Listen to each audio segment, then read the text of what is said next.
बिस्मिल्लाहिर्रहमानिर्रहीम। अस्सलाम वालेकुम नादरीन, आप यूट्यूब चैनल देख रहे हैं, मैं इमरान खान हूँ। नादरीन, सबसे पहले मैं आपको एक ऑडियो सुनाता हूँ। जिस दिन से पाकिस्तानियों ने ये वाली आवाज़ और ये वाला जुमला सुना है ना, ये ऐसा मनहूस जुमला है कि उस दिन से लेकर आज तक पाकिस्तानियों ने सुख का सांस नहीं लिया। और जो कुछ पाकिस्तानियों के साथ इस एक जुमले के बाद हुआ, उसकी मिसाल कहीं और मिलती भी नहीं। 10th April 2022, welcome back to पुराना पाकिस्तान।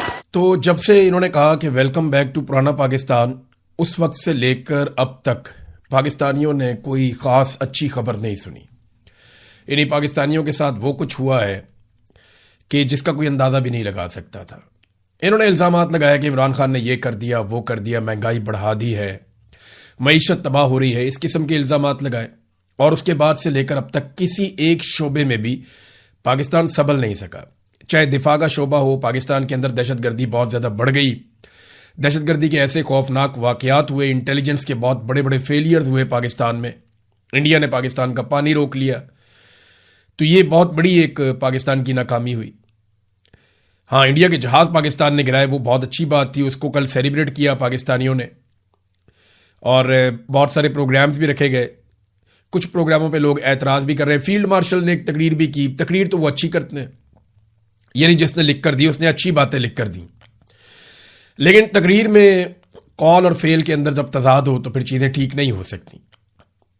यानी जब एक मौका मिला था, पूरी कौम इकट्ठी हो गई थी, जिसका जिक्र फील्ड मार्शल ने अपनी तकरीर में भी किया, तो बजाय इसके कि उसका फ़ायदा उठाया जाता और कौमी वहदत को मज़ीद फ़रोग दिया जाता, पाकिस्तान तहरीक इंसाफ ने, इमरान खान साहब ने और सोशल मीडिया ने, आम पाकिस्तानियों ने बहुत साथ दिया फौज का। जब फौज के पास मुश्किल वक्त आया तो कौम फौज के साथ खड़ी हुई।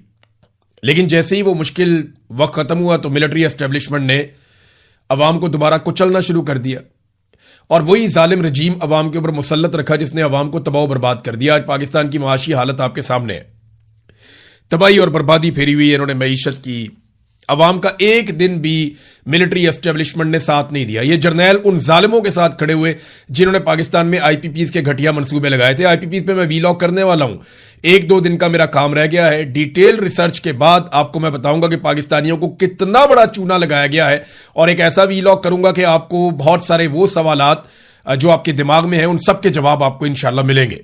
सियासतदानों ने कई बार इकट्ठे बैठने की कोशिश की, लेकिन हुक्मरान जमात के सियासतदानों ने बार बार ऑफ द रिकॉर्ड यह बताया कि मिलिट्री एस्टेब्लिशमेंट नहीं चाहती कि सियासतदान मिलकर बैठें और बैठकर किसी नतीजे पर पहुंचें। हत्ता कि इमरान खान साहब से मुलाकात करनी थी उनकी पार्टी के लोगों ने, और हुकूमती जमात के लोगों ने हाथ खड़े कर दिए कि हम ये नहीं करवा पाएंगे। वजह यह है कि फील्ड मार्शल साहब ने फैसला किया हुआ है। अब तो जो वफाकी वुज़रा हैं वो टेलीविजन के ऊपर बैठकर कहते हैं कि मैं या हम फील्ड मार्शल आसिम मुनीर के एक अदना वर्कर हैं। यानी आप अंदाजा करें कि हम उनकी टीम के अदना वर्कर हैं, फील्ड मार्शल आसिम मुनीर की टीम के। तो नवाज शरीफ ने इतनी दहाइयों तक सियासत, यानी 50 साल होने वाले नवाज शरीफ की सियासत को, कुछ 40 साल तो हो गए इनको। इतनी लंबी सियासत नवाज शरीफ ने इसलिए की थी कि end of the day Nawaz Sharif की पार्टी के वुज़रा ये कह रहे होंगे कि हम फील्ड मार्शल आसिम मुनीर के, यानी एक सरकारी मुलाजिम के अदना वर्कर हैं। तो एक सरकारी मुलाजिम की जिसने रिटायर हो जाना है, घर चले जाना है, उसकी चाकरी के लिए अगर एक सियासी जमात बनी है तो फिर अफसोस है, नवाज शरीफ की सियासत का इससे बुरा अंजाम हो नहीं सकता। पाकिस्तान ने मार्का हक मनाया। अच्छा लगता है जब हमारी फौज जीते और किसी और मुल्क की फौज जो हमला करे पाकिस्तान के ऊपर उससे कामयाबी मिले, तो पाकिस्तानियों को तो अच्छा लगेगा, ये बड़ी अच्छी बात है।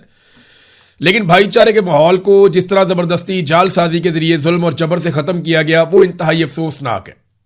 मैंने आपको एक वीलॉग में कहा था 10 मई के बाद कि अल्लाह ताला ने पाकिस्तान को एक कामयाबी दी है, अल्लाह ताला ने पाकिस्तान की इज्जत रखी है। अब यहां से पाकिस्तान की मिलिट्री एस्टेब्लिशमेंट के पास 2 रास्ते हैं, या तो वो बैकफुट पे जाएं और पाकिस्तान में निज़ाम को चलने दें, या वो निज़ाम को पूरी तरह से मजीद जकड़ लें, अपने मुखालिफिन को कुचल दें और अपने ज़ाती मफादात हासिल करें। तो हासिल क्या किया मिलिट्री एस्टेब्लिशमेंट ने? छोटे छोटे फायदों के लिए कौमी भाईचारे को कुर्बान कर दिया। छोटे छोटे फायदे क्या होते हैं? इस्तिस्ना मिल जाता है, एक्सटेंशन मिल जाती है, 5 साल की नौकरी हो जाती है, और क्या होता है? छोटा सा फायदा चंद लोगों का, पूरी कौम का जो भाईचारे का एक फिजा बनी हुई थी उसको तबाह बर्बाद कर दिया, सिर्फ अपने छोटे छोटे मफादात के लिए। नादरीन, अब आ जाए इंटरनेशनल खबरों की तरफ। मैंने आपको बताया था और बैनुल अक़वामी खबरों में यह छप रहा था कि ईरान ने पाकिस्तान के जरिए से अपना जवाब अमेरिका को भिजवा दिया और ईरान ने यह कहा था कि वो अपनी कौमी खुद मुख्तारी के ऊपर समझौता नहीं करेंगे। ईरान ने कहा था कि कोई ऐसा फैसला नहीं करेंगे या कोई ऐसी चीज कबूल नहीं करेंगे जो वो समझते हैं कि उनके मुल्क के मफाद के खिलाफ है। तो जो ईरान ने जवाब भिजवाया था उसके हवाले से मुख्तलिफ खबरें चल रही थी। मैंने आपको बताया भी था कि ईरान चाहता है कि पाबंदियों का खात्मा किया जाए, ईरान चाहता है कि उसके नुकसानात का अजाला किया जाए, ईरान चाहता है कि नाकाबंदी खत्म की जाए, ईरान चाहता है कि आबने हुर्मुज़ खुले, लेकिन ईरान के कंट्रोल के जरिए खुले। एक नए मुजव्वज़ा जो तरीकाकार है ईरान ने बनाया हुआ है, एक नए सिस्टम के तहत आबने हुर्मुज़ काम करे। अब वो कभी नहीं छोड़ेगा आबने हुर्मुज़ को। ईरान के हाथ में एक बहुत बड़ा स्ट्रेटेजिक असासा लग गया है। वो इस असासे को, ये सोने की चिड़िया है और यहां से ईरान दबोच सकता है बड़े बड़े मुमालिक को। तो ईरान, अब मुझे नहीं लगता कि यानी कुब्बे को लात पड़ी है और उसका कुब निकल गया, ये वाली सूरत हाल हुई है ईरान के साथ। ईरान अब अपने हुर्मुज़ को नहीं छोड़ेगा। ये बैनुल अक़वामी तज्ज़ियाकार कह रहे हैं, पूरी दुनिया से आवाजें आ रही हैं। अगर छोड़ देगा तो किन शराइत के तहत छोड़ेगा, ये एक बड़ी तवज्जो तलब बात है। पता नहीं कितना बड़ा कुछ ईरान को ऑफर किया जाए तो वो छोड़ दे। फिर यूरेनियम के मामले के ऊपर ईरान कुछ और कहता है, अमेरिका कुछ और कहता है। एक तीसरे मुल्क की बात की गई, ठीक है यूरेनियम वहां रख देते हैं, लेकिन अगर टॉक्स फेल हो गई तो वो अपनी यूरेनियम वापस ले जाएंगे। अमेरिका उसके ऊपर भी नहीं मानता। फिर अमेरिका ने 20 साल की ऑफर की, ईरान जो है वो कम सालों की बात करता है। तो यहां एक दोनों के अंदर इख्तिलाफ राय मौजूद है। डोनाल्ड ट्रंप ने जो स्टेटमेंट दिया, डोनाल्ड ट्रंप ने ईरान की जानिब से अमरीकी तजावीज़ के जवाब को मुस्तरद कर दिया और उन्होंने एक पोस्ट करते हुए एक मुख्तसर पैगाम दिया कि ईरान के नाम नेहाद नुमाइंदों की जानिब से दिया गया जवाब मैंने पढ़ा है। जो उन्होंने लिखा यह मुकम्मल तौर पर नाकाबिल कबूल है। और फिर उन्होंने कहा कि डोनाल्ड ट्रंप ने जो उसके बाद का जो मजीद ट्वीट्स किए, जो मजीद स्टेटमेंट दिए, वो बड़े सख्त हैं।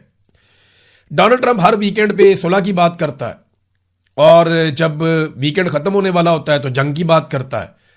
एकदम कीमतें नीचे जाती हैं, एकदम कीमतें ऊपर जाती हैं और दुनिया में कुछ ऐसे लोग हैं जो पैसा बना रहे हैं। डोनाल्ड ट्रंप के ऊपर मीडिया बादुकात ये इल्जामात लगवाता है कि वो अपने साथियों को या अपने दोस्तों को नवाजने के लिए भी इस किस्म के बयानात देते हैं। इस किस्म के इल्जामात लगाए जा रहे हैं कि कुछ ऐसे सरमायाकार हैं मिडिल ईस्ट में जो कार्रवाइयां डाल रहे हैं और उन्हें पहले से अंदाजा होता है कि अब सिचुएशन किधर जाएगी। वो उस हिसाब से अपनी खरीदारी और बाद में सेल करते हैं और इसमें वो अरबों डॉलर बना रहे हैं। अब डोनाल्ड ट्रंप ने बार बार ये कहा कि मैं जंग खत्म कर दूंगा, फिर एकदम सूरत हाल बदलती है, वो कहते जी अब दोबारा जंग लगा दूंगा। अब नेतन्याहू के साथ डोनाल्ड ट्रंप ने फौरी तौर पर राब्ता किया। उस पर नेतन्याहू ने भी एक स्टेटमेंट जारी किया है। अब इस्राईली वज़ीर आज़म यह कहता है कि ईरान के खिलाफ जंग खत्म नहीं हुई, यूरेनियम कब्जे में लिया जाएगा।